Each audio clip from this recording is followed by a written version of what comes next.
1220 KHTS. Hey folks, welcome to the program. My name is Arif Halaby. Thanks for being with us today. The Total Financial Hour on your hometown station, KHTS, right? Listen, we're AM 1220 and we're FM 98.1. Why is that exciting? Because this is an opportunity for you to learn about your financial life. And of course, FM has a different reach, has a different section of town that it can reach a little bit better. That's important for you for two big reasons. Number one, your family's finances information is everywhere. So why is it that most people are still broke or living check to check or going out and getting a student loan when they shouldn't, right? These are not difficult things, right? It's math. 1 + 1 is 2. Well, when we talk about retirement accounts, we talk about getting you set up financially. Our job is to try to weed through the craziness, get through some of the false misconceptions about when it comes to retiring, when it comes to your financial life specifically, whether you should have a student loan, how much money for retirement. You've heard me say time and again, and again, my name is Arif Halaby. I'm co-hosted with my son, my oldest boy, Logan Halaby. Logan, you've completed your 4-year college already. Student loan debt. What did you see with folks that you went to school with, and even today, a lot of your friends and folks that have a college degree or are still in the middle of it? What many people don't realize when they sign up for the student loans is the kind of effect that it has long term, not just on their finances, which is certainly a major impact, but also just on their general level of stress and concern, not always knowing if they can achieve what they want, given the burden of the student loans. Yeah, it's a topic of conversation. Do you find it as a topic at the coffee shop or hanging out with your friends or wherever you guys go? Are you hearing it more and more as a topic that at least comes up once? It can depend. Some people just prefer to ignore it, not even talk about it, stick their head in the sand, worry about it later on, which, while it make you feel better short term, isn't really sustainable.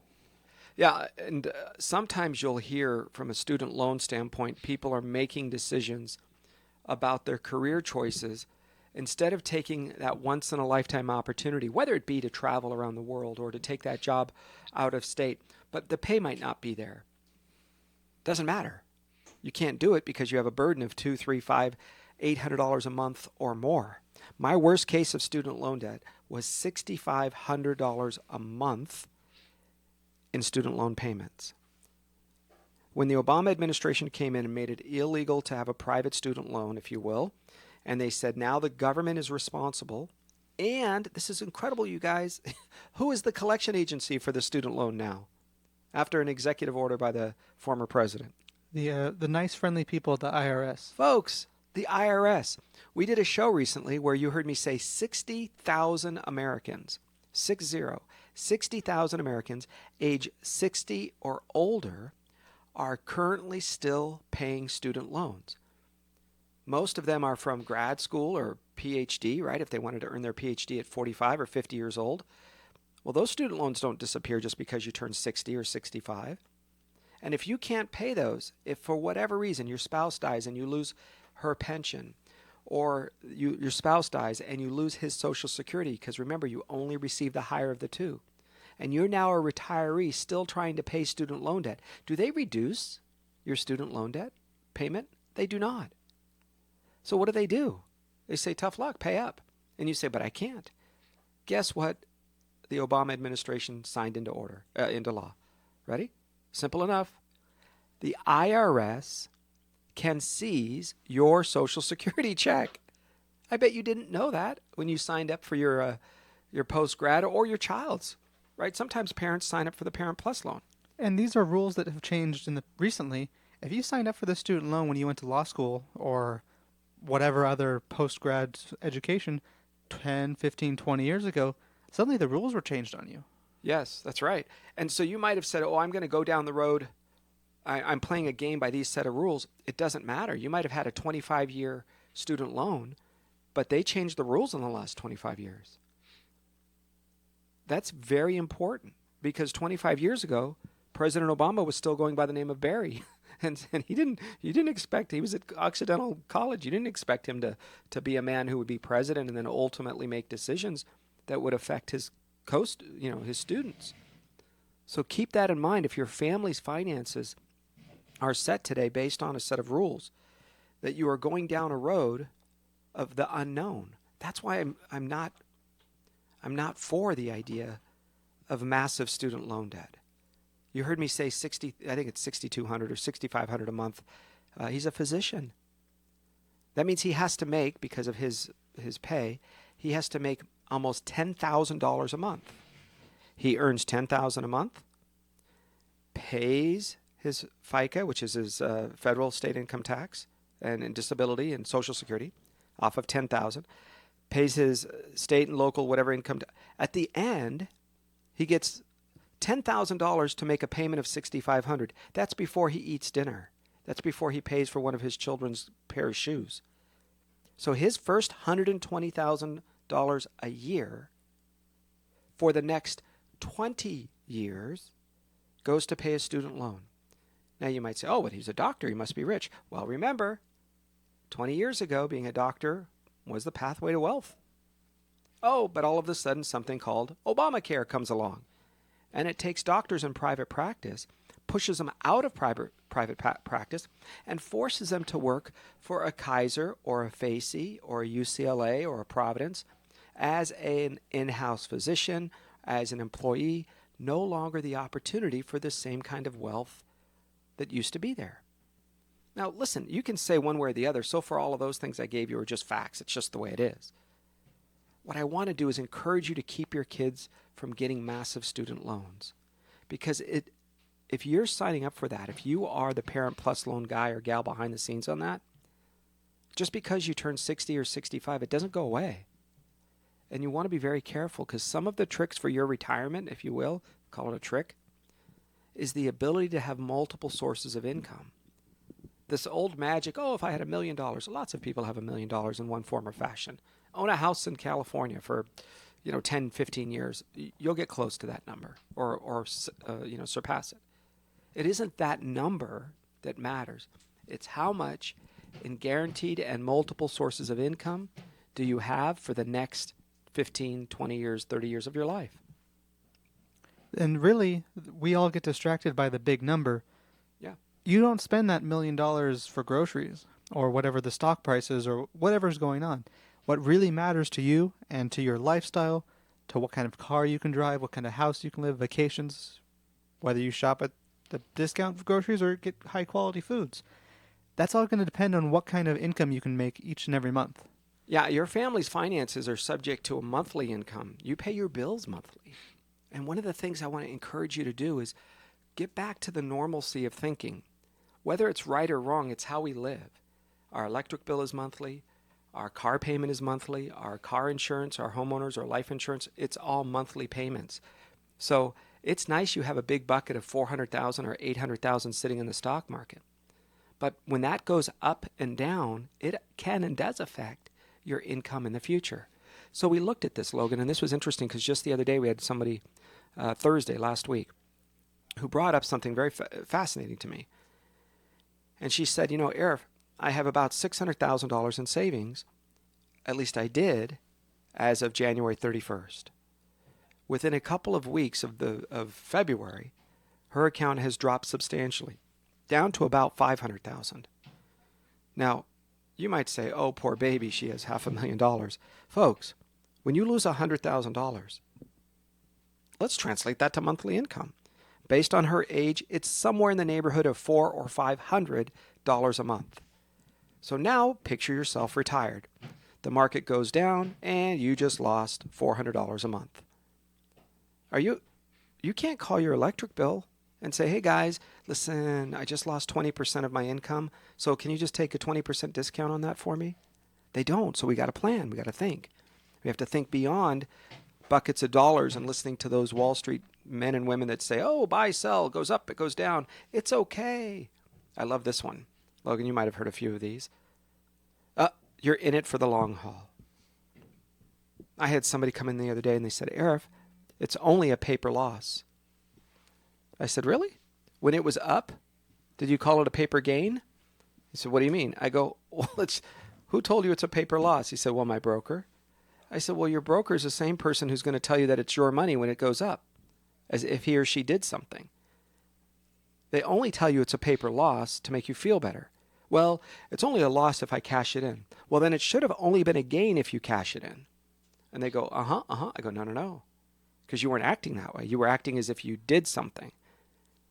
And who I feel sorry for the most is women that are married to guys like I used to be that says, oh, honey, I know it all. And they are the men that are buying. Sometimes ladies are doing this, but it's often the guys that are the buying, selling. I handle my own accounts. You don't know how smart I am. I'm the smart guy. I have shorts and stops, and I have all sorts of ups and downs, and I know what I'm doing. And you say, okay, great. Sounds like he's a pretty smart guy. But he doesn't sit in front of his computer 8 hours a day, 6 hours a day when the market's open. He doesn't. What does he do? He goes to work, and the accounts go up and down, and he checks them at the end of the day. So be very careful if you're that person.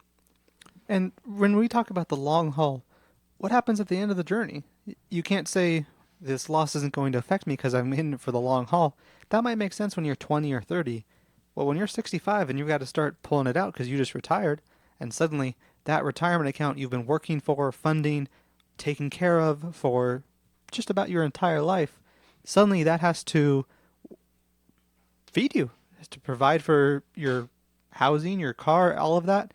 If that drops, you're going to be in a bad position. Yeah, we expect to have the growth of the economy. We have seen it in the last year. We have seen amazing turnaround in the U.S. economy. For the previous 8 years, our growth rate was 1.5, 1.8%. Just for some perspective, that means that of all the goods and services in the United States producing, we had a growth of about 1.8%, which is virtually nothing. Nothing. So what happens on the other side of it is the U.S. economy is such a large economy, we need to grow at 3.5, 4, 4.5. Some say we might even get some quarters of 5% growth. Now, if we do, you can expect not just wages to go up. We're already seeing wage pressure. We're already seeing wages starting to go up. Incomes are starting to go up. But you're going to also see prices go up. Because if you are a small business, imagine for a minute, and I know I'm going to upset some of you, so, hold on to yourself here. If you work for a company for 2 years, are you that much better on the third year? I don't know. Did you do so much better work, more productive, faster, better quality product, whatever your job is, between 2 years and 3 years? Did something change? Listen, I know the first 3 months you couldn't find the stapler or the bathroom, but today you can. You got it. You know your job. You're working. 2 years have gone by. Are you that much better between the second and the third year? And if the answer is no, then ask yourself, what am I getting a pay raise? Why should I get a pay raise? I don't know. Just because you've been there, you sat in a chair longer than the next guy?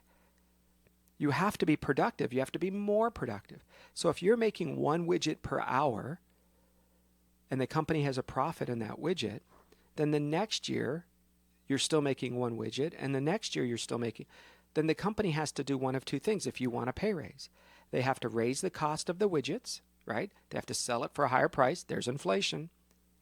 That's why hamburgers try to go for lunch for less than $20 in this town. Right? It's difficult. Add a drink and a soda pop, whatever, an appetizer, a salad, a nice, you're getting close to $16, $18, $20. Difficult. It used to be that was the price for dinner not too long ago. It was $5 for breakfast, $7 for lunch, $10 for dinner. That's what it used to be when we started our radio show. And then everything moved up a little bit, so it was 7 and 10 and 12. Today, try to have lunch for less than $20. Difficult. You have nearly a 10% sales tax in this state. We are the most, and I don't mind debating anybody, the most corrupt state run by one party, fiscally dismantling the state as we see it. Some of you know a gentleman by the name of Larry Elder. I don't want to drop names, but he's a very influential person, I think, in the conservative movement. African-American, a guy who understands LA politics and state politics pretty darn well. I was with him yesterday for lunch.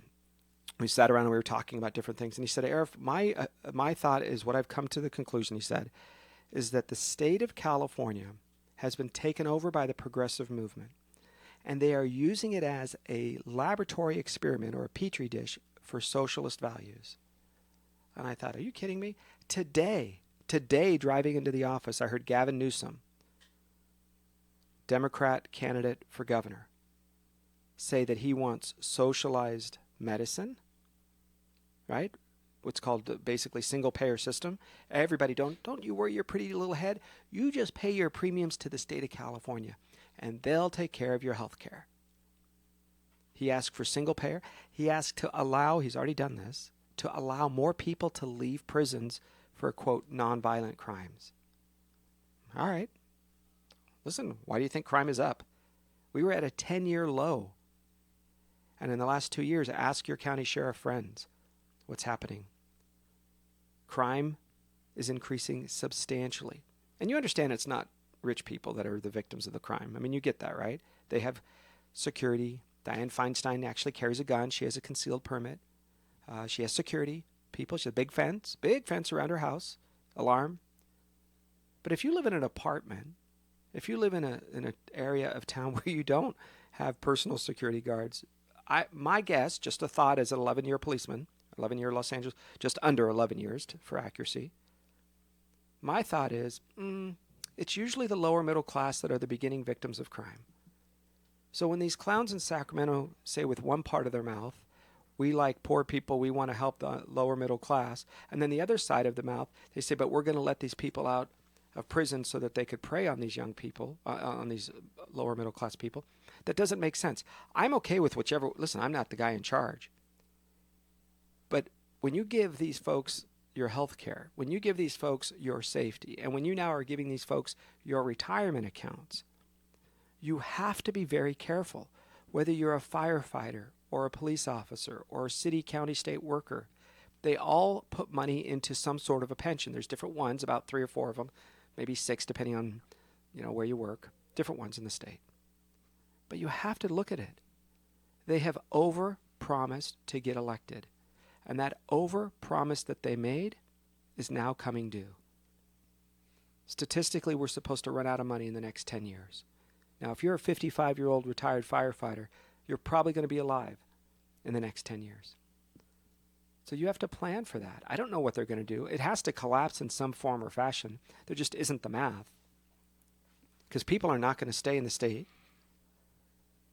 They're just not, right? After a while, you're going to say enough is enough, and you'll leave. Not if you're poor, not if you're getting the free stuff. You'll stick around because it's a pretty good deal here. But if you're the one that's paying substantial amounts of taxes, you have to have a plan B, and people do, and they leave. I don't know. There is a lot of folks that say there's a tipping point in politics. We saw this in Texas with the right. You see it in California with the left. Where once you get to a spot, I don't know what the number is, 60-40, 70-30. I think we were talking about this the other day. Was it you? I was talking with somebody, Logan, that once you have one political party that just seems to kind of keep winning, the other side gives up. Now, Austin, Texas is a progressive haven in the state of Texas, but like maybe Orange County is a conservative haven in the state of California. But overall, California is run by the far left. Overall, Texas is run by the right, just the way it is. There's a point in time when the numbers, I don't know, 70% 30, 70-30, and you just say, look, I'm going to give up. I'm just not going to vote anymore. Conservatives don't even vote in the state.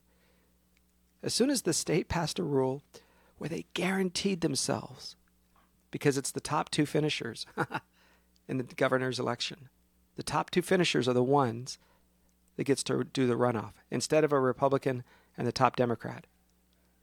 So if Democrats finish 1 and 2, the game's over. I'm going to give you free stuff. I'm going to give you more free stuff. I'll give you even more. I'll give you double more. And so people just go, okay. So the Republicans just tend to give up. And that's what I'm seeing now. In nearly 22 years of this business, I am seeing more and more people that are conservative. It's not the liberal people that are leaving. It's the conservatives. And they say, listen, nobody's listening to me. My voice isn't being heard. Imagine if you were in the South and you're a minority. Same thing. You're like, listen, back in the 40s and 50s, you're like, nobody's listening to me. I'm leaving.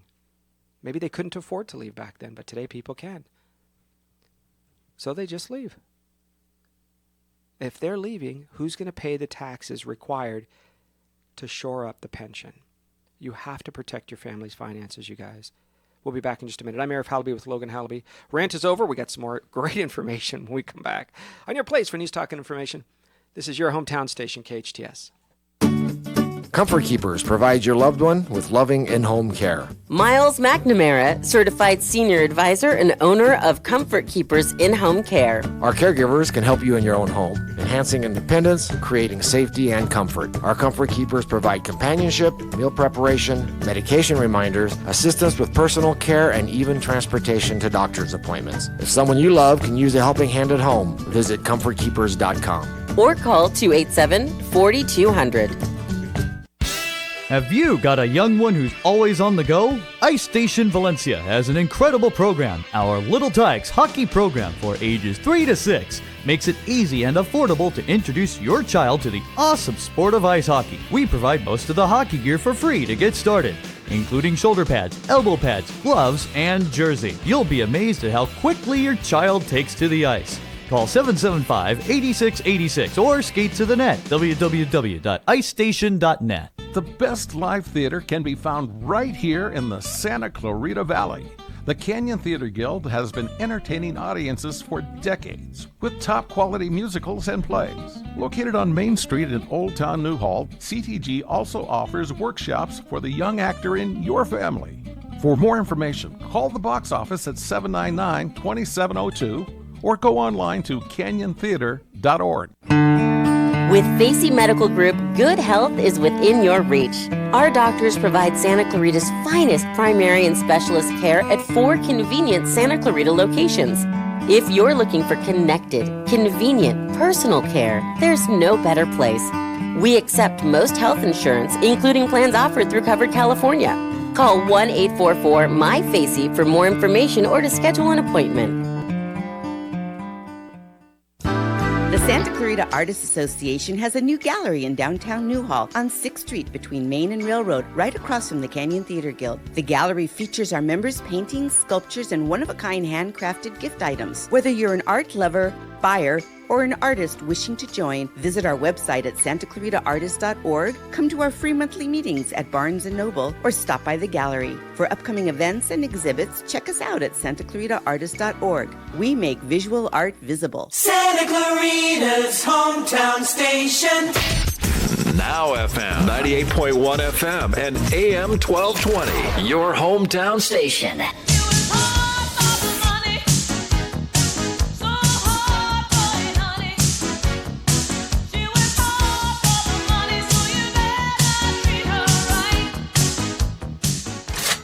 This is your place for news, talk, and information, your hometown station, AM 1220 KHTS. Hey, welcome back to the show, the Total Financial Hour. I'm Arif Halaby. Thanks for staying with us. So we're going to continue this hour of the program. We're talking about your family's finances and making sure that you're planning for the worst case scenario, I don't know, the inevitable, whatever you want to call it. Something important, Logan, you actually found a study recently done, I think it came out today, in fact, or this last week at least, from Fidelity, yeah? Yeah, and Fidelity is saying that America is becoming a nation of savers. Great news. Your 401k balance, the average 401k, has risen to over $100,000 last year, which seems great. Lots of people are saving, and people are going to finally be ready for retirement. The thing they don't really point out, though, is almost half, more than half, of Americans don't even have 401k or any money in the stock market. So what it sounds like to me is those people who are in the stock market are getting smaller, little more profitable, while everyone else is kind of left out in the cold. Yeah, I think because half of the folks are not directly invested in the stock market, a lot of people don't understand it, and so I think it's a good thing if you don't understand a place that you're putting your money. Like if I was to go to Vegas and try to play, I don't know, mahjong or something, I don't understand it. I see it. People are happy sometimes. They're winning. But why would I put my life savings counting on a source of income 10 or 15 years or 20 years from now in a place where I could lose it and I don't understand it? Those things, so I don't blame half of Americans for not being in the market. I don't know what the number is of the other half that actually understand it, what they're doing, maybe 10%, I don't know. But with that all put together, you need to consider this. Even if you're not directly in the stock market, especially when it collapses and you watch it on the evening news and this is the fourth day in a row, or record this and record that, and you watch it and you kind of shrug your shoulders and say, well, at least it's not me. Ooh, but did you know, if you have a pension or if you are a taxpayer, believe it or not, the stock market affects you. Because if you are a taxpayer, they will require you to pay more in taxes for the state, county, city, local, school board, whatever, to put money into the pension plan. Because the pension is not generating enough profit on its own. So the difference between the bucket of money that is there and the interest that is earned, now it has to pay out to the members, but there's not enough money. So what they do is they go to the agency, the school board or the city or the state, and they say, you're going to have to pay us $15 million, $50 million, $200 million. Give us that money. It goes into the pension so that this year we can meet our obligations. That happens across the board. Folks, you need to understand LA City, which handles LA Fire and LAPD, is not completely funded. They are touting numbers. I love it. They're touting numbers. We're 92% funded or 94% funded. I'm like, why didn't you try to cross that bridge? Listen, build a bridge from now to retirement, build it 92% of the way. What happens across the Grand Canyon if you go 92% of the way? Oh, surprise, you fall. So 100 is the bare minimum. You need beyond that, because when there's a collapse in the market, you have to be able to sustain it. And if there isn't, then they go to the cities or the counties. We covered, if you pull up some of the last shows, guys, you'll actually see we covered some of the numbers of the cities in the state that are 40, 50, 60% of their budget, is going to pay the pension payments in the next 2 to 10 years. Gone. That's a done deal, because they know how many people are coming behind, how many people will retire, right? They know their ages. And how in the next few years, over half of the city, county, state's budget in certain instances is going to go to pay the pension. That's before they pay the current police officers. That's before they fill the potholes, before they pay the city salaries. So they have to make up the difference by paying by you as a taxpayer. That's why I say, whether the market is up or down, it still affects you. Now, here's my assumption, Logan. I believe that because people with income, taxable income, and wealth are leaving the state in record numbers. That's undisputed. It's already happening. The state doesn't care. They think more people will come for the sunshine than will leave for the taxes. Fine. Because that's the case, I think, now this is where I step out as my opinion, the only way that they're going to make up the difference is by assessing a particular property tax. Because you can take your business outside of the state of California. You can take your bank account outside of the state of California. You can take your income and yourself outside of the state of California, but you can't take the buildings and the property. So I think that is what they're going to end up taxing. A special assessment on property tax, just trust us, guys. We'll get it all together. It's only a 10-year tax, right? Remember, like the gas tax that was temporary, or the car registration that was temporary, or the sales tax that was temporary? There is no such thing to the far left progressives in the state of California. If they find a way to tax it, if it's sitting still long enough, it will be taxed. So that's important you think of this, because in your scenario, you cannot pick up your property and leave. Right? It has to stay. So if you're somebody that's going to stay and or have property, rental property, a business, commercial property, I think that's what they're going to have to do. They're going to have to do that for all of the state pensions, CalPERS, CalSTRS for the teachers, and CalPARS, Public Agency Retirement System. I think those three big pension systems, since they're backwards, that's going to be where the dollars have to come from. Just my guess. And what a big effect, even if you do sell it and get out of the property tax stuff, what's that going to do to the property values? If you were relying on, you've paid off your house over 30 years, you're going to retire, sell the house, and that's going to fund a lot of your retirement. what happens if that property value drops by 10, 20, 30%? Because no one else wants to pay it, and everyone else is trying to sell too. Yeah, that's right. Think of it this way. Remember when Mello-Roos started? Mello-Roos is like a lid on the house prices. So when you have a Mello-Roos system, some of you don't know what Mello-Roos is. I'll update you. When a builder comes in and says, we're going to be building a new subdivision or development, they have to pay for local city, county services. So the sewer system, the bridge, if a bridge needs to be done, the gutters for the drainage. Sometimes they have to put in a fire station. I mean, you understand that the county requires the builder to donate the land, build the fire station to the specifications of the county or the city, and then give them the keys and make nothing on it. Well, that's interesting. So everything from the light poles to the gutters to the fire stations to whatever is required by the city or county. The developer says, we're going to raise the house prices a certain amount, $10,000 a house. That's the way it used to be. Today, a lot of subdivisions are saying, listen, we're not going to raise the house prices, but we're going to assess for the next 20 years or 25 years, $350 a month, in addition to your house payment that attaches to the property for the next 20 years. And that will be used to pay for the bridges, et cetera, right? That's what I think is going to happen with the property tax in order to pay for the Cal pensions. Now, I made that up, so we've got a timestamp on this. If it happens, you can call me genius, some of you Mr. Genius, until I know you better, because I think that's the way they're going to do it. They're going to call it, like these propositions, Logan. What are some of these propositions? The retirement-friendly California proposition, or Make America Great Again. The Act to Protect the Environment, or Make California's pensions sustainable. Californians People like for sustainable is a good thing. I like sustainable. Californians for a happy retirement. Happy retirement. So it's the Happy Retirement California tax. Just like they do these propositions, when they had I wish I could remember. I don't remember off the top of my head. But, when you see some of the propositions like the Prop 65, right? Remember that? Prop 65. But you guys, there's cancer-causing agents everywhere. It is horrible. They're everywhere. Cancer. Oh, my gosh. We got to tell people. Tell people. Let's put up the signs. Let's vote. Proposition. Millions of dollars spent on advertising. Vote yes on Proposition 65. Everybody vote. So what do the businesses do? They just put the signs everywhere. So you can go any place. You can go to a restaurant. You can go to a nail salon.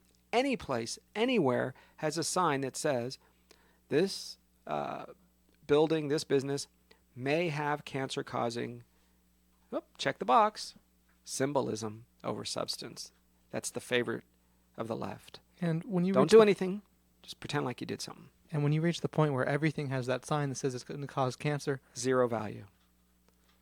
Next became the attack on the bags. Here's my idea, guys. So some of you might know these people. I want you to reach out. I will go to our local grocery store. You pick the grocery store. And I will donate, 10,000 bags. And it will say Albertsons and Total Financial Solutions. Pavilions, Total Financial. I don't mind it. You put their name and my name. Right? It's advertising for me. And I will donate it, and they can give the bags away for free. What's the difference to the environment? Oh, Arif, we'll save 6 ducks and 4 chickens. Got it. Okay, listen. You understand you can get a bag at a restaurant when you take out food? You can get a bag at the local pharmacy when you buy your drugs? You can get a bag at the shoe store when you buy. What the heck is the difference between that and a grocery store? Do you realize the symbolism of checking a box saying I gave at the office versus making a difference? You guys, our retirement system is not in crisis. It is beyond crisis. We are hundreds of billions of dollars behind. Hundreds of billions. When I started preaching this stuff 21, 22 years ago, we were 6 billion behind. I remember that number. I don't know why. I think because I taught on it for so long. 6 billion, you guys. 6 billion, it's horrible. It's we can fix it, but it's da-da-da. And then today we're at 200 billion for one pension, 50 billion for another, 150. Some of the numbers are $400 billion upside down. I don't know where the money's going to come from, you guys. I just don't. I don't know what the state of California budget is, but it's certainly that. So that's why you hear me screaming at the top of my lungs here, because I think somebody needs to pay attention to this. And those numbers really kind of disguise parts of the problem. What else has changed in the past 20 years? People are living longer, which means they're going to need money for retirement over a longer time frame. Healthcare costs have gotten more advanced, more expensive because suddenly they can do things that they couldn't do back then. You've got people retiring at different ages.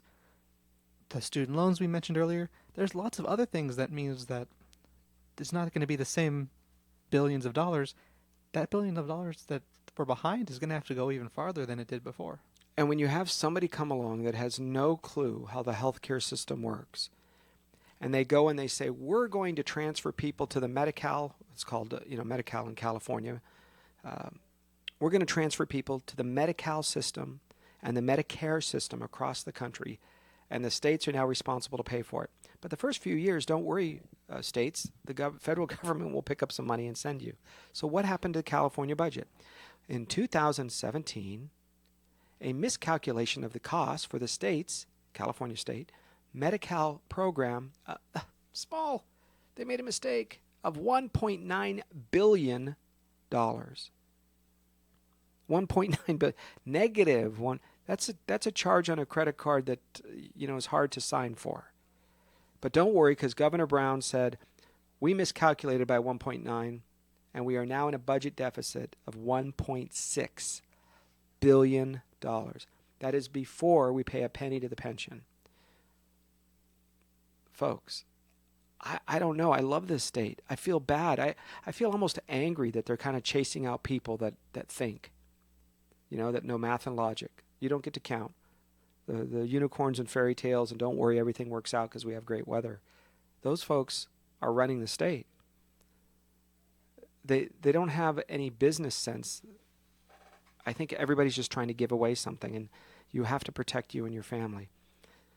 They're saying, look, recent studies, I love it.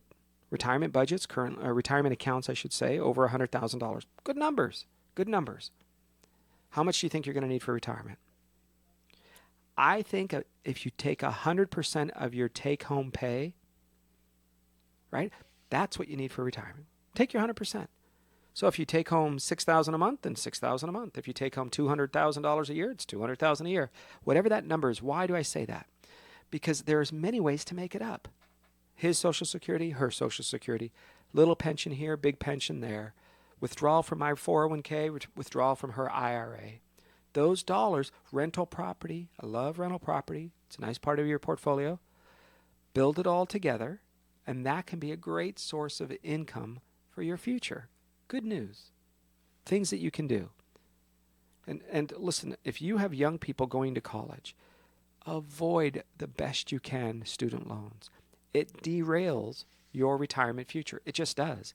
There just isn't enough money in your budget to pay for the next 20 years from the age of 60 to age 80 or 25 years, right? 65 to 90 years old in some cases, that you will be paying student loan debt. When your child gets a degree in English or art history or women's studies or, Latin American women's studies of the 19th century, and you're like, what the heck? That's wonderful. I love it. But what? Tell me what you're going to do with that degree. If you want to use your own money to go to college, go do what you want. I don't care. Study for 50 years. I think you should always continue to learn. So that's a great thing if you're spending your own money. But the moment you go to taxpayer money, the taxpayers, I think, have a right to say, here are the 6 degrees this year we're going to lend money to. You want to do something else? It's all for you. Go for it. But we're not going to lend money. We have looked at where the pay is for the future, and that is not a good investment. If the universities say it's a good deal, I think the university should carry the debt. Harvard does currently. Yale does currently. They don't accept student loans if you attend those universities. What you do, you apply. They say, we accept you. How much can you afford? What do you have? Okay, you give us $5,000. The endowment fund pays the rest at Harvard. When the endowment fund pays the rest, do you think they do it with a wink and a nod and a handshake? I think so. I think because they want you to graduate Harvard with no debt. And don't forget Uncle Harvard in your will. And don't forget Uncle Harvard later on in your life, right? Because they're expecting some money back to fill the coffers. I think it's 100% of the students can go to Harvard for the next 110 years and pay nothing. That's how big the endowment fund is. There's enough money there to last for decades. So there's a lot of money in Harvard. Other universities, they have some cash, but don't be stuck in a position to where you are borrowing money to send your kid to college for a silly degree, and expect them to perform, right? Listen, every semester you'll get money, but if you're not performing, if you're messing around, if you're ditching, or you're not getting good grades, you can keep going to school if you want, but it's on you, son, not me. Right? I think it's a math problem. It's tough love. I remember being told something along those lines of if I wanted education help, I had to actually earn it and keep up my end of the bargain. Yeah, we actually said that. I said, here's part of the deal, guys. My job is to go to work every day. It's to make sure the family's taken care of. My wife has a job in the family. And when you are working in school, right, when you're going to school, your job is to get good grades and go to school. It's not to hang out. It's not a social experiment. It's not a chance for you to go there to find out how much you can hate me or your mom or our social values that we try to give you. That's not what it's about. It's a chance for you to go to school to learn. And that is a challenge for today's parents, right? I saw a recent study at Prager University. Dennis Prager was talking about how many kids go off to school, and within 2 years, they have completely reversed the values that coming from a conservative Christian family. Judeo-Christian, it could be a Jewish family, Christian family. And they go to a university and they come back with such far left values that it's almost, in his case, he actually said it is not worth it to send your child away to a secular liberal arts school, because they come back with such worthless, what's the right word, skills, and they value things like protesting for the sake of protesting instead of understanding how math works and English and the social structure of life and proper history, right? So you need to focus on how are you sending your child off to school. I know because, my daughter just got accepted into a master's program. Her grad school, yeah, we're going to help, but not if you go to those schools. Why do I want you to come out hating me and questioning your Christian upbringing? Forget that. You can do that on your own. Well, it's the experience. Well, you go experience that and not affect me and your mom's retirement then. You go experience that on your own. Oh, you want our help? Well, here's my rules. Right? Yeah, I have rules because it's my money. Same thing for you. And I think the taxpayers should have the same kind of reach, because your retirement account is going to have pressure on it. And the pressure is local, state, and federal taxes in one form or another to support pensions and student loans. Because we are now at $1.2 trillion in student loan debt. I remember when we hit 500 billion, we were doing our radio shows here at KHTS. And I said, oh my gosh, you guys, we're at 500 billion. That's enormous. It's ridiculous. How can student loans support that? Oh my gosh. And then we hit $1 trillion. And when did we hit $1 trillion? Only about 2 years ago. Because we covered it right here in the studio, and this studio hasn't been here on Main Street, I don't know, for maybe a couple of 3 years. And we covered it right here. We're like, oh my gosh, we hit $1 trillion. And now we're at 1.2. 20% growth in 2 years, 2.5 years. Do not let your kids be handcuffed. It is the new prison. It is the new indentured servitude. Right? You could be from anywhere in Europe or Africa, but mostly Europe, and you come to the United States on a ship. And how much did it cost for your passage? I don't know. $100,000 in student loan money.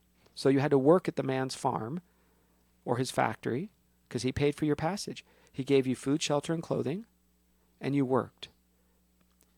And as an Irish immigrant or an Italian immigrant, once you finished that set of 2 years, 5 years, you signed off and you were now a free person, but you're now in the free world. The new indentured servitude, if you don't know what that is, look it up and replace everything with student loan and government. It's where you don't own yourself. So guys, keep your kids from doing this. It's a prison. They come into my office. We help with retirement accounts. We keep your money safe. We keep you out of problems when the market drops. That's our job. But what's amazing to me is how many times people come with the embarrassment or the shame of saying, my son's got a degree in environmental studies. I go, oh, okay, what does that mean? He goes, I don't really know. What does he get? What does he do? Oh, he works for Starbucks. What the heck? A degree in environmental? Why don't you just get the free lowest degree possible if all degrees are all degrees? All right?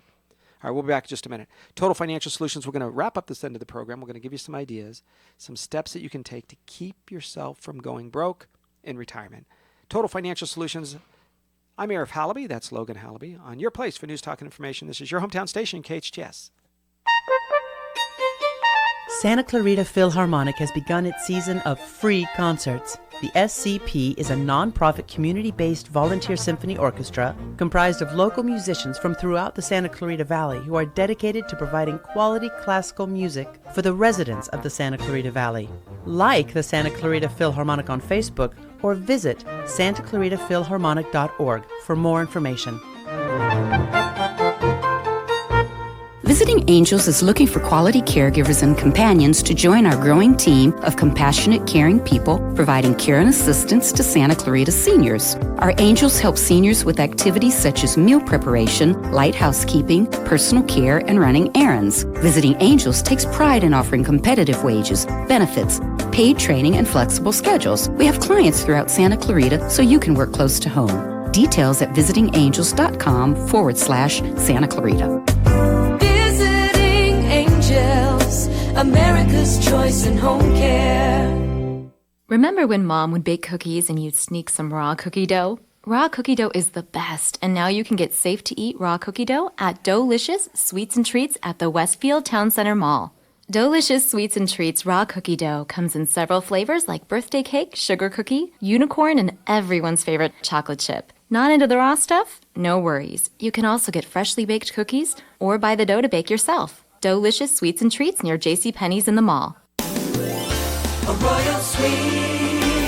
A Royal Suite Home Furnishings is celebrating its 41st President's Day sale with the lowest prices ever. Now through February 28th. A 3-piece queen bed, only $148. Or a 5-piece queen bedroom set with bed, dresser, and nightstand, just $388. A beautiful 5-piece sectional, only $1198. Bedroom sets from $799. And foam mattresses on sale. Hurry, limited stock only. Plus 48 months financing, no interest on approved credit. A Royal Suite Home Furnishings in Center Point across from Sam's Club or at aroyalsuite.com.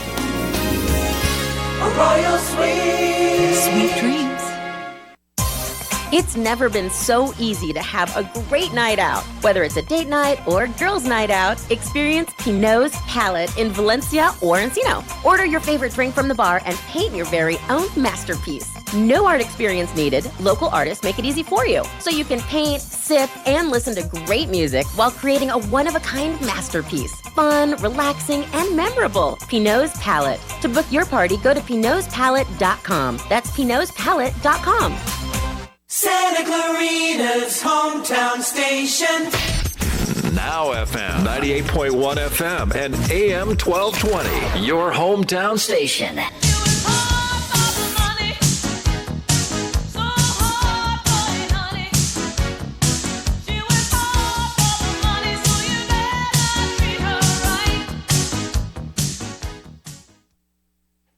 Hey guys, welcome back to the show. My name is Arif Halaby, along with Logan Halaby. We're going to finish up this hour of the program. I want you to pay attention to the laws and rules that are changing. There was a big change last summer when the Trump administration made some changes to some of the rules that the Obama administration set down when it started cracking down on these for-profit predatory schools. So if you are stuck with a loan from one of those, especially something like ITT Tech, you remember that school? Closed down, filed bankruptcy. A lot of those folks, you had to pay the student loan for the entire time. Even if you dropped out semester one, you had to pay 4 years of the school loans.